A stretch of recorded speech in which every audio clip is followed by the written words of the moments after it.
Good morning class 6. This is our English book Real English, a multi-skill language course for class 6. तो बच्चों last class में हमने poem 5 the old Gumbie cat discuss की थी. I hope आपको अच्छे से समझ में आई होगी.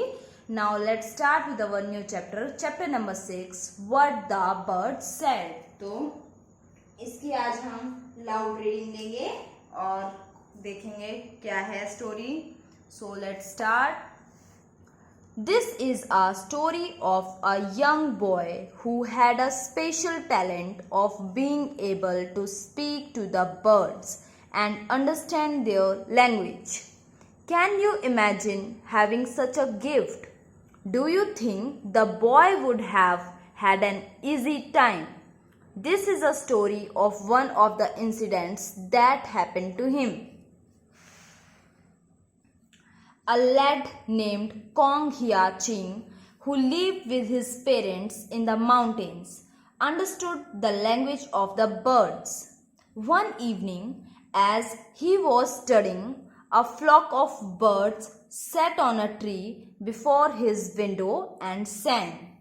Kong Hia Ching, on the southern plain, a ship awaits you by a heap of stones, a fine fat wether that the dogs have slain. You eat the flesh and we will pick the bones. Kong Hia Ching went and brought the sheep home and cooked it for dinner. The next morning, a shepherd came and said that one of his sheep was missing. He had found blood on the meadow, had followed the trail, and it had brought him to that house. Kong Hia Ching said that he had brought in the sheep which was killed by the dogs. The birds had told him about it.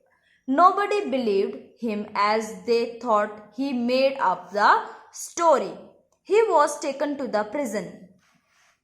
While he was awaiting his trial before the magistrate, a bird flying eastward, perched on the wall, saw him and peeped. Foes approached the western border, banners, bows, and spears in order, while the gate lacks watch or warder. Kong Hia Ching urged his jailer to inform the magistrate of the danger of invasion through the unprotected western pass.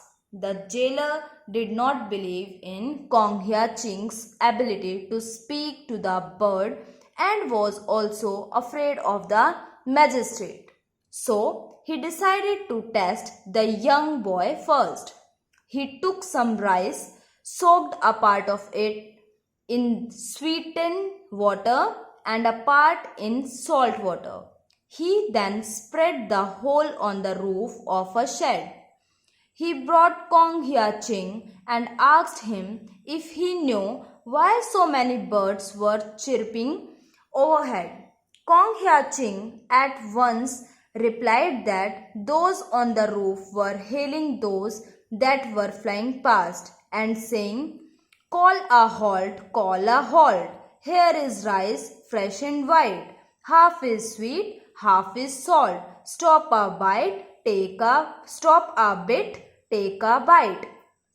The jailer was convinced that the prisoner understood the speech of birds and therefore hurried away to warn the magistrate. He told the magistrate of the warning and the test. The magistrate sent a swift courier to notify the military officers, and a scout was sent out to the west. Kong Hia Ching's words were confirmed and troops were dispatched to strengthen the garrison at the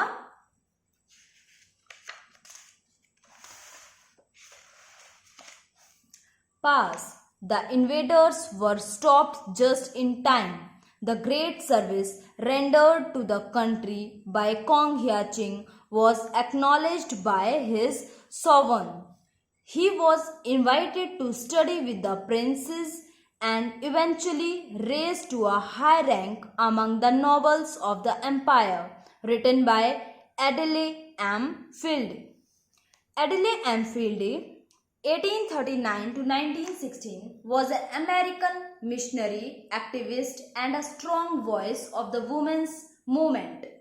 The Chinese fairy tales retold by her in English are highly popular. So this is all about our loud reading. Now what you have to do is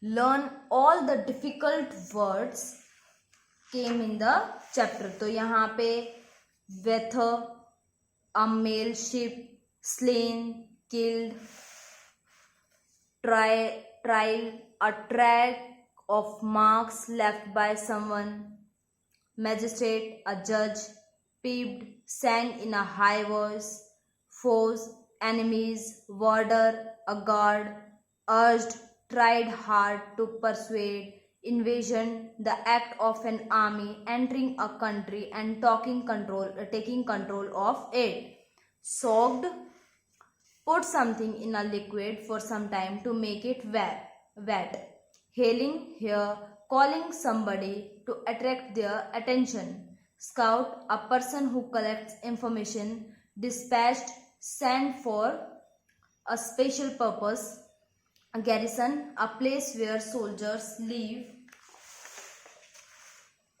rendered, provided, acknowledged, publicly expressed thanks, sovereign, a king, nobles, peoples of high social rank. तो ये words हैं, इनको आपको learn करना है. और अब हम इस चैप्टर का एक बार डिटेल्ड एक्सप्लेनेशन भी देख लेते हैं. So what the bird said, पक्षियों ने क्या कहा. तो यही पूरी स्टोरी थी कि पक्षी बोल सकते थे, है ना. तो देखते हैं क्या स्टोरी रही है इसकी. This is a story of a young boy who had a special talent of being able to speak to the birds and understand their language. तो ये एक छोटे लड़के की कहानी है, जवान लड़के की कहानी है जिसके पास एक स्पेशल टैलेंट होता है, जो क्या करता है, being able to speak to the birds and understand their language. जिसके पास ये टैलेंट होता है कि वो पक्षियों की बात सुन सके, पक्षियों से बातचीत कर सके और उनकी भाषा समझ सके. Can you imagine having such a gift. क्या आप कभी सोच सकते हैं अगर आपके पास भी ऐसा कोई गिफ्ट हो तो ऐसा इमेजिन कर सकते हैं आप. Do you think the boy would have had an easy time. क्या आपको लगता है कि लड़के ने अच्छा समय बिताया होगा. This is a story of one of the incidents that happened to him. ये स्टोरी उसी लड़के की है और उसके एक इंसिडेंट के बारे में यहाँ बताया हुआ है जो उसने एक बार उसके साथ घटना घटित हुई, उसके बारे में हमें ये स्टोरी देखने को मिलेगी. सो स्टार्ट करते हैं. A lad named Kong Hya Ching, who lived with his parents in the mountains, understood the language of the birds. तो एक लैड बोलते हैं लड़के को जो बहुत थोड़ी ही उम्र का हो, बच्चा हो, ठीक है ना, तो उसे बोलेंगे हम लैड. अ लैड एक लड़का जिसका नाम था कॉन्ग ह्या चिंग, who lived with his parents in the mountains, जो अपने माता पिता के साथ पहाड़ों में रहता था. Understood the language of birds, और वो पक्षियों की भाषा को समझ सकता था.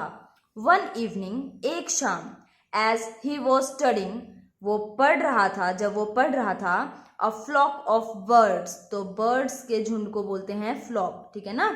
अ फ्लॉक ऑफ, और ये क्या हो गया, कलेक्टिव नाउन हो गया.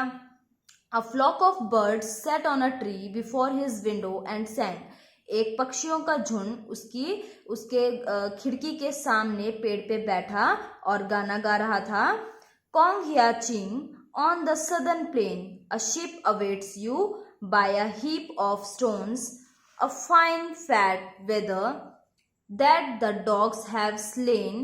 You eat the flesh and we will pick the bones. तो वो क्या गाना गाते हैं, कॉन्ग ह्या चिंग सदर्न प्लेन में एक शिप तुम्हारा इंतजार कर रहा है, by a heap of stone, जो कि बहुत सारे पत्थरों का एक झुंड है या एक बहुत सारे पत्थर हैं, उनके पास तुम्हारा इंतजार कर रहा है। अ फाइन फैट वेदर, तो वो एक मेल शिप है। That the dogs have slain, जिसको डॉग्स ने मार दिया है। स्लेन का मतलब होता है मार देना, खत्म कर देना, किल, ठीक है ना। That the dogs have slain, जिसको कुत्तों ने मार गिराया है।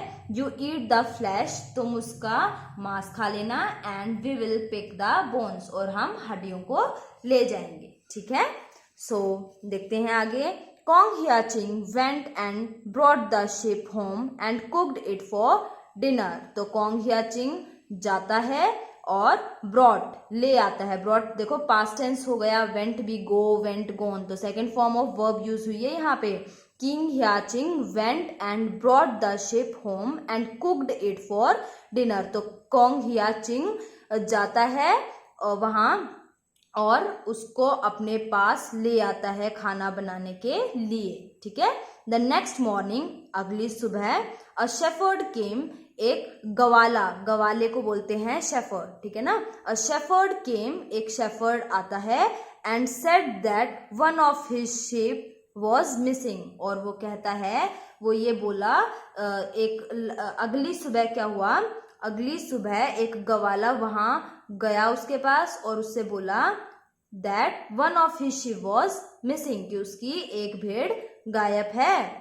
He had found blood on the meadow, और उसने खेत में, मिडो बोलते हैं खेत को, ठीक है ना, उसने खेत में कुछ खून के धब्बे देखे हैं, उसने खेत में कुछ खून के धब्बे देखे। एंड फिर वो क्या करता है, हैड फॉलोड द ट्रायल, तो ट्रायल बोलते हैं रास्ता, जो किसी ने निशान छोड़ दिए होते हैं, छाप छोड़ दी होती है, उसके निशानों को बोलते हैं। हैड फॉलोड द ट्रायल, और इसीलिए वो उस रास्ते पे उन निशानों का पीछा करते हुए वहां पहुंचा। And it had brought him to that house, और वही निशान उसे उस घर तक ले आए। Kong Hyaching said that he had brought in the sheep which was killed by the dogs. तो Kong Hyaching उसने उसे बताया कि he had brought in the sheep, वो शिप लेके आया है, भेड़ लेके आया था, which was killed, जिसे कुत्तों ने, which was killed by the dogs, जिसे कुत्तों ने मार गिराया था। The birds had told him about it, और पक्षियों ने उसके बारे में Kong Hyaching को बताया था। कहता है कि पक्षियों ने मुझे उसके बारे में बताया था। Nobody believed him as they thought he made up the story.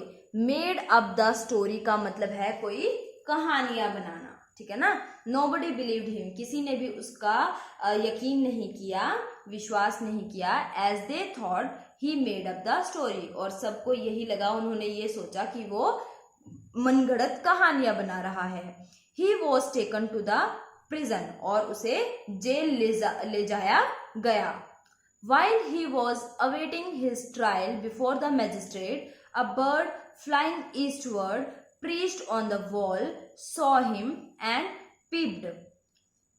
While he was awaiting हो गया इंतजार करना, his trial का मतलब क्या हुआ, जज के सामने उसकी जो पेशी है, जब वो उसका इंतजार कर रहा था, मैजिस्ट्रेट होता है जज, ठीक है ना।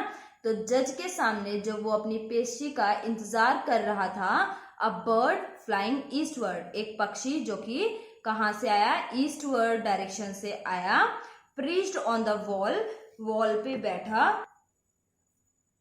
और सॉ हिम, उसे देखा, एंड पीप्ड का मतलब ऊंची आवाज में गाना गाना। सैंग इन अ हाई वॉइस, एक ऊंची आवाज में वो गाना गाता है। Force approach the western border, banners, bows and spears in order, while the gate lacks watch और वार्डर। तो ये गाना वो गाता है। कौन, एक पक्षी जो कि ईस्टवर्ड डायरेक्शन से आया वहां पे। फोर्स हम शत्रु को बोलते हैं, दुश्मन को बोलते हैं।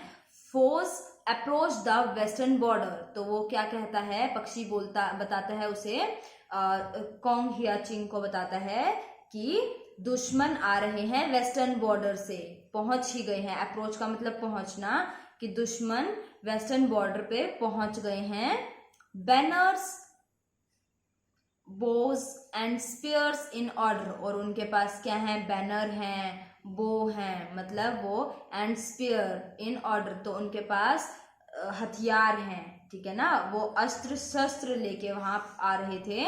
While the gate lacks watch और वार्डर, जबकि दरवाजे पे कोई सिक्योरिटी नहीं है, किसी की नजर नहीं है। लैक वॉच मतलब निगरानी में नहीं है वो दरवाजा, और वार्डर, वार्डर होता है गार्ड, ना तो वहां कोई गार्ड था और ना वहां कोई देखभाल कर रहा है उस साइड से। तो वो क्या बताता है पक्षी, ये बताता है कि दुश्मन वेस्टर्न बॉर्डर से आ रहे हैं अस्त्र शस्त्रों के साथ, और वहां हमारी कोई तैयारी नहीं है, कोई वहां सैनिक नहीं खड़ा और ना ही कोई उस जगह को देख रहा। Kong Hyaching urged his jailer to inform the magistrate of the danger of invasion through the unprotected western pass.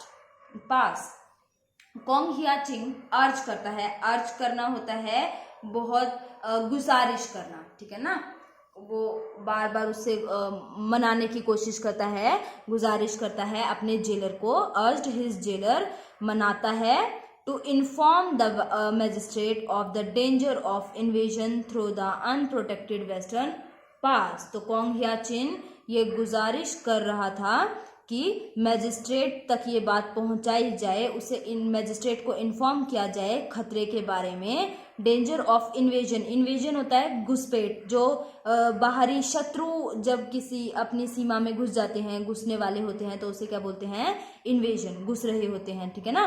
Through the unprotected western पास, तो कहाँ से घुस रहे थे वो, अनप्रोटेक्टेड वेस्टर्न, अनप्रोटेक्टेड का मतलब जहाँ पे कोई पहरा नहीं था, वेस्टर्न पास में जहाँ कोई पहरा नहीं था, उस रास्ते से वो घुस रहे थे।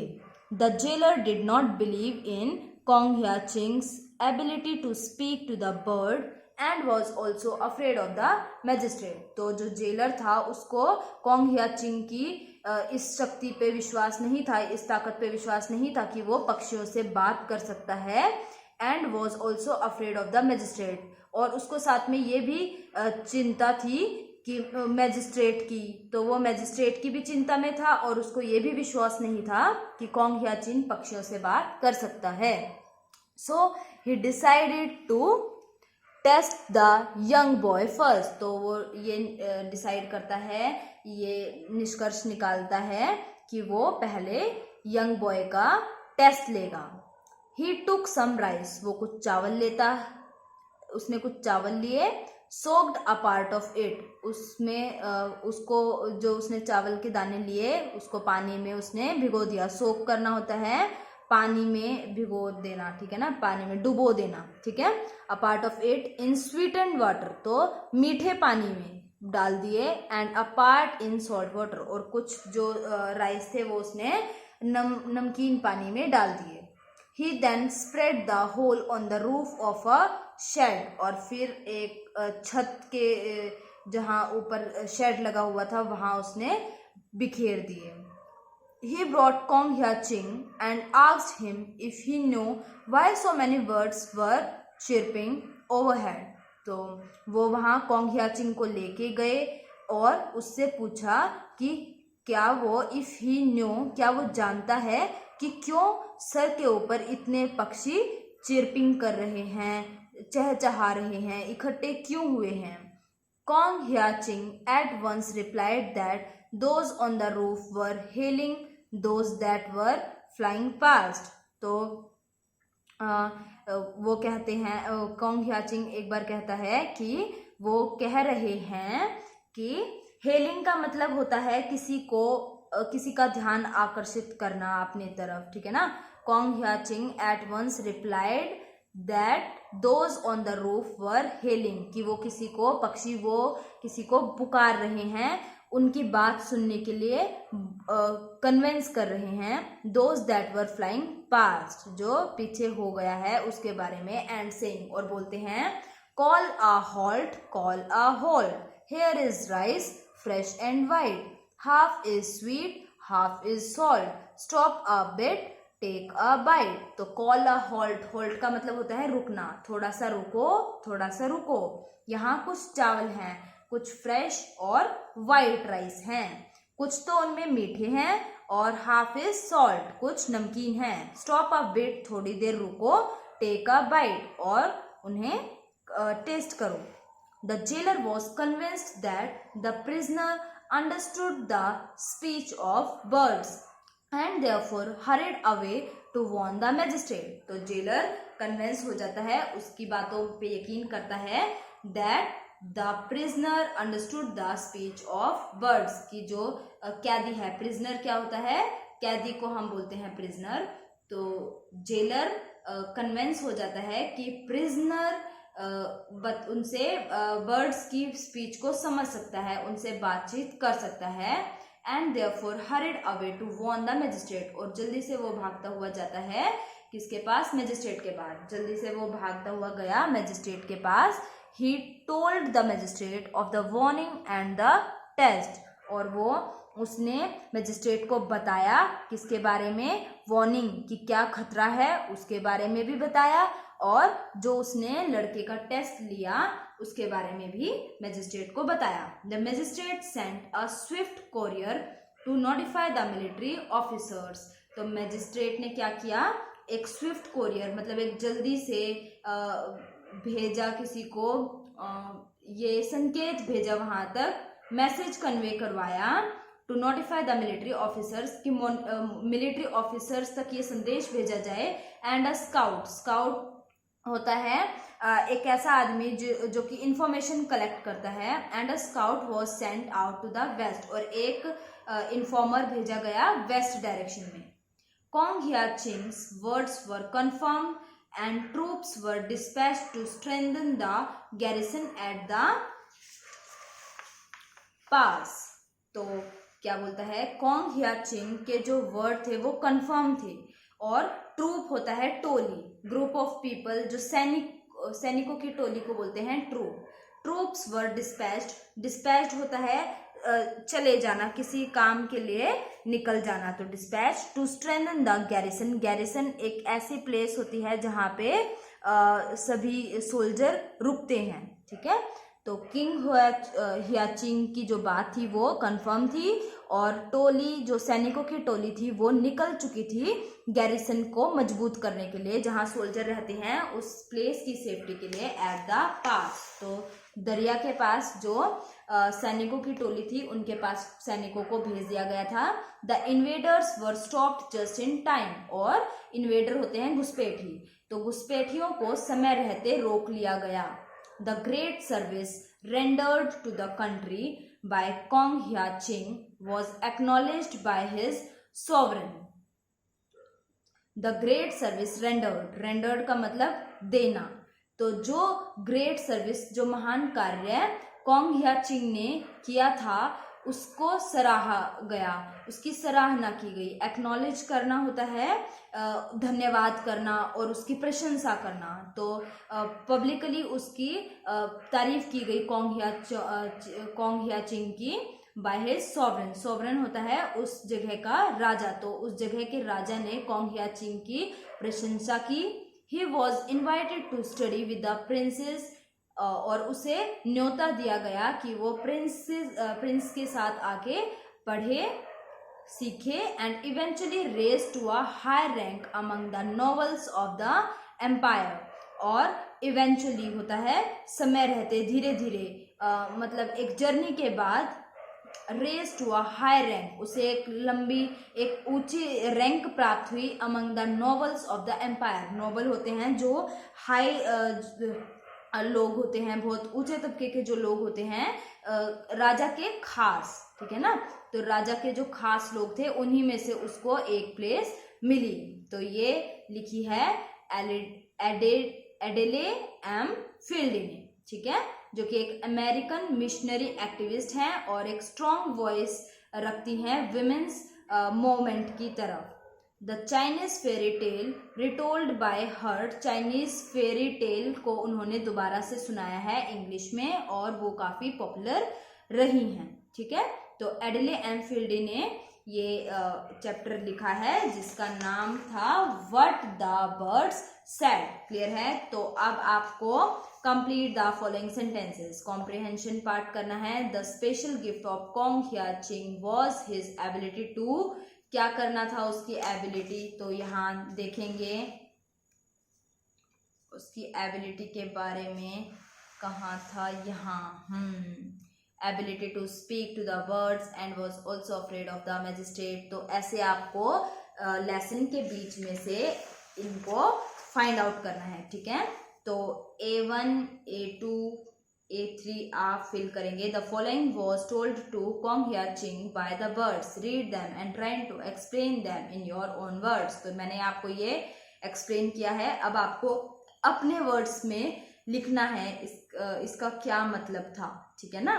तो ये दोनों भी आप खुद से अपने वर्ड्स में लिखेंगे। और A3 ये क्वेश्चंस हैं, ये हम कल डिस्कस करेंगे। पहले आप इन्हें खुद से लिखेंगे फिर हम डिस्कस करेंगे। Alright, so that's all for today. Next class में हम इनको कॉम्प्रिहेंशन सेक्शन को डिस्कस करेंगे और वोकैबुलरी सेक्शन को भी देखेंगे। Thank you and have a nice day.